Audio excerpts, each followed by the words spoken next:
Hear those sleigh bells ringing and Xero singing to you. You know it's lovely weather for a pouch dumped together with you.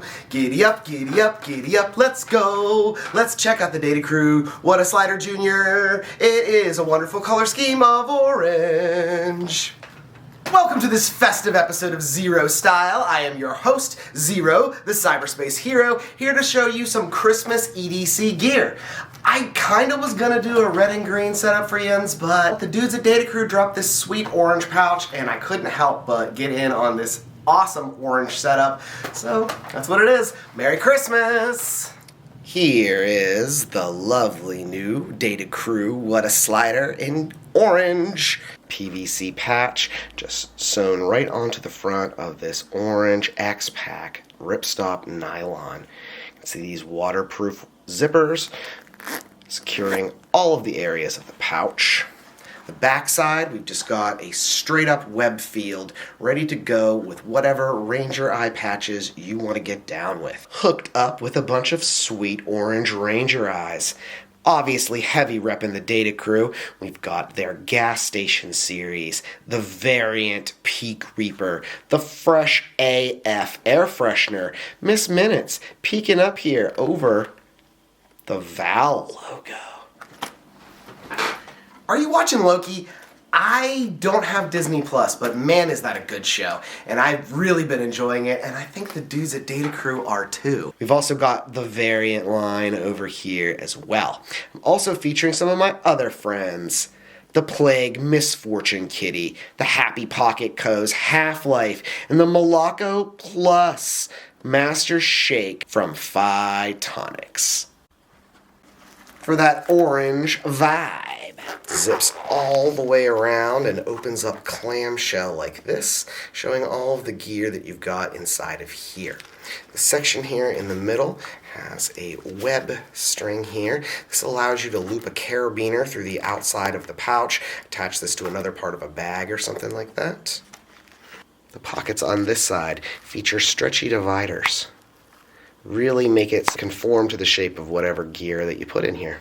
Over on this side, we've got a pocket that has some more web loop. We've got some more datacrew, the classic Miss Minutes, and the 76 series. And then we've got one pocket here, and then a deeper pocket back on the back. I should note there is another pocket. There's another pocket way back here behind the other ones I'm not using, as well as another external zipper pocket here on the outside. So we got a mix of tools and gear in here. Going for a sort of micarta Monday theme a little bit here. Let's start off with some pocket trash. From Notorious EDC, this is the micarta beer bomb. Got that coupled up with a revolt micarta and tumbled titanium bead from Combat Beads. These guys are really fun little fidget toys. Even if you don't use them as their intended purpose as a bottle opener, I just enjoy having this as a little finger spinner tool. This thing is very fun and it's thin. Because it's so thin, you can slide this into a pouch or a pocket and it takes up very little space. And it makes it a fun little thing to play with when you are bored and have nervous anxiety with your hands. Now, if you get a beer bomb in metal, they have a bunch of different features. The mouth here is a bottle opener. The nose is a flat-headed screwdriver. The eye is a 1/4-inch hex bit. Back here we've got a nail puller and little scraper kind of sections. And then, of course, the big hole in here is designed for you to put it on your finger and use this as some sort of self-defense tool. I saw a number of people on Facebook were like upset when they found out that these things weren't capable of actually popping bottles. It's micarta. This is a composite resin material made out of fibrous stuff. He clearly said, he being Tom at Notorious EDC clearly said that this is an art piece version of this. So if you're going to grab a micarta beer bomb, just know that it's a fidget toy art piece thing to put in your EDC photos kind of thing, not an actual usable bottle opener. The micarta beer bomb from Notorious EDC. Some fun little pocket trash in my pouch this week. Slides right here in that front pocket. It's nice and thin, so it goes in there with no space taken. Back here in the back, occupying most of the space though, is my favorite EDC screwdriver. This is the Silex Gear Fix. I got in on their Kickstarter, but I believe they still have some available on the website. This is one solid piece of aluminum that has some magnets embedded in the side. The magnets allow you to hold 4 hardened WeHa bits in the side. See where the little magnet is embedded here? It's the same shape as these bits, so they allow you to just throw them in there, and then the magnet holds them right into place. Because there's room for 2, you can slide it down and the magnet will catch it before it falls out, or if you put a second bit in there, it will hold them both in perfectly. And these little bit holders are on both sides of the tool, so on one side I've got hex bits, on the other side I've got a Phillips and a flathead, covering most of the normal bases that you'd need for a screwdriver. Here in the front, you can pull this guy out, and this is a bit extender. This allows you to get a little bit deeper, get a little extra room when you're trying to screw something in, and if you need to work on something really tight, you can throw it through this hole here in the middle and get a whole lot more torque on this. It's one of the things that I really enjoy about this is it's sort of modular. It's very simple. The whole thing magnetizes together in this nice little package. Because it uses standard 1/4-inch bits, you can put whatever size bits you like in here. I've just got the 4 that came with the kit because I think it's a great selection for everyday carry. A screwdriver is definitely the kind of tool that a nerd like me uses pretty frequently. So I've really tried a bunch of different bit drivers and solutions to figure out what kind of screwdriver kit would be right for me. After I bought this, I've gotten 2 different screwdrivers and not carried them as much. This thing is great, and I highly recommend it. There's a little bit of noise, very, very little, from these guys being magnetized held in. I'm satisfied with the volume that that tool has. Alright, coming over to this side, we've got the tools that I use far more regularly. From Civivi Knives, we've got the Lumi. Designed by Justin Lindquist, this is an out-the-front flipper knife. Got some beautiful burlap micarta scales here. Reversible deep carry pocket clip, so you can put it on either side. It's a liner lock. Very smooth. Not drop shut smooth, but pretty smooth. This little bit of jimping right here is all that you really have to deploy this knife with. You can get your finger across the front with the thumb, or just with the index finger. I kind of find that that's the trickiest one. It's the grip. Longtime viewers of this channel know that Justin Lindquist is one of my all-time favorite knife designers. So I've been wanting one of these OTF front flippers that he makes for quite a while now. The Baby Barlow is a grail that I've been really wanting to get, just can't bring myself to pay that amount of money. So I got the Lumi to check it out and see how I felt about the deployment mechanism, and it's tricky. It's not the kind of knife you can just whip out, immediately open, and you're good to go. I've seen a lot of people who do the cat paw grab wrong and poke themselves in the palm. You gotta turn your hand out like this when you flip this knife so you don't stab yourself in the palm. I'm a little disappointed, but I still do like this knife quite a bit. I haven't traded it or sold it. It's still something that I've been carrying and enjoying. This is a fun knife. It's very different than any other knife that I have in my collection. It's very discreet and gentlemanly with its all black hardware, black liners. Everything about this knife is just very low key. I dig it a lot. Take a look at the blade shape on this grind here. Very slicey belly on this guy, and a super nice tip point on here. I love piercing cuts, so a knife like this is right up my alley.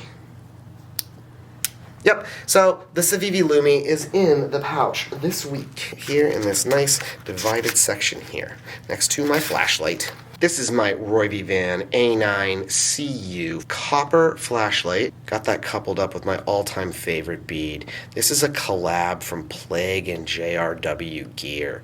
This is the Curator skull. Sweet pyramids. Forced the patina on this light myself in a previous video. Check out the link there if you're interested.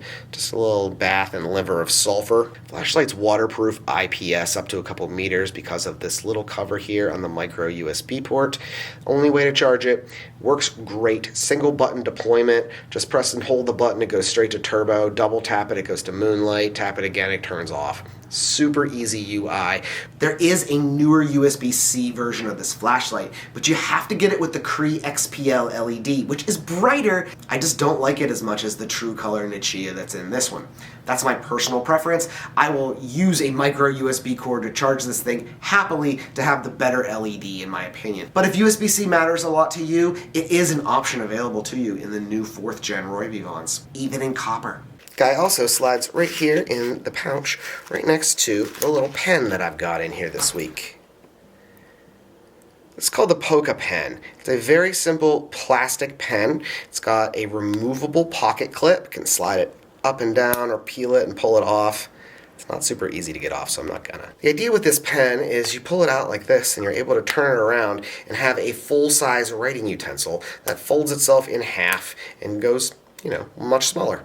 It's totally writable with one hand though, just like this, and using it as just a simple cap like this. It's a nice, very simple, cheap, effective pen that I've been carrying every once in a while because you never know when you need to write something down. It also fits perfect with this orange theme that I've got going on, so why not? Obscured here in the front part of the pouch is our final little piece for this pocket dump. This is a worry coin from blackflag EDC. This is the broken coin. Can you figure out why they call it the broken coin? The other side has this kind of creepy motif with a pirate skeleton and a kid. This coin was actually a gift from another person named Xero on the internet. Thanks, buddy, I appreciate you. Worry coins, challenge coins, EDC coins, whatever you want to call them, have a long history. From the military giving them as gifts and awards to members of certain units for awards of valor and things of that nature, to actual soldiers just carrying regular coins like my grandfather did to help object ground themselves in the trenches during a hard time. If you're a person like me that just has nervous anxiety, they're great to fidget with. Even if you're not good at fancy magic tricks, just having a coin in your pocket is a really simple way to just get some of that nervous anxiety out. I see all kinds of like posts and groups and on Reddit and stuff. Why would you ever carry a worry coin? It's so pointless. So this story is for you random people that probably will never see this video. That's my take on why people carry a worry coin. It's also winter in Pittsburgh, so you know that I'm carrying at least one, if not two hanks in my pockets. These are the Overlook Hotel print hanks from Mad Pow Clothworks. This guy right here is the standard size, and this is the quick deploy size. Much smaller footprint, perfect utilitarian technology either way. These guys are microfiber backed on one side and then cotton on the other. Hanks are great for blowing your nose, for cleaning screens, for cleaning junk off babies' faces, and other dirty jobs. It's good to keep two hanks with you at all times in the wintertime because things get snotty and you gotta still clean your screens and you don't want to be rubbing all of your nose booger nonsense on your phone screen or your lens, right? No, you don't. Two hanks. That's how you do it in the winter here in Pittsburgh. To complete this Christmas orange pouch dump. Well, friends, that is the episode of Xero Style for this week. A little bit of festive fun. If you enjoyed this video, give me a like. It's the free social currency here on YouTube. Comment down below what your favorite piece of gear was. Click these boxes appearing around my faces if you want to see more of my videos right now. Have yourselves a wonderful holiday season. If you celebrate Christmas, Hanukkah, any kind of solstice, whatever you do, and if you don't celebrate too, I am also telling you to have yourself a good day and a good time. I'll see you in the next one later on.